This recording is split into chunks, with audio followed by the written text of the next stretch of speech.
Bore da a croeso I Gair Cymraeg y Dydd Heddiw. Yes, it's that time of year where I feel certain things are going on in the news where we might need a Gair Cymraeg y Dydd Heddiw. A little bit of translation help there, because there is a certain area in North Wales which is a beautiful national park which no longer has an English name. Yay! It is now known, as it has always been known amongst those of us who are Welsh, as Parc Genedlaethol Eryri, or, translated into English, Eryri National Park.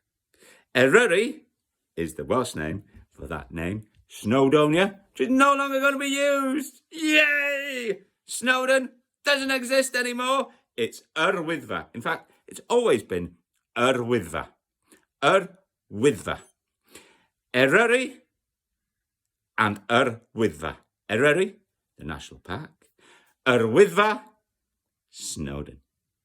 The highest mountain in England and Wales, no longer called Snowdon, just Wyddfa. Eryri. Eryri. So remember to say it as you see it. Mwynhewch, enjoy, hwyl fawr. Go Cymru!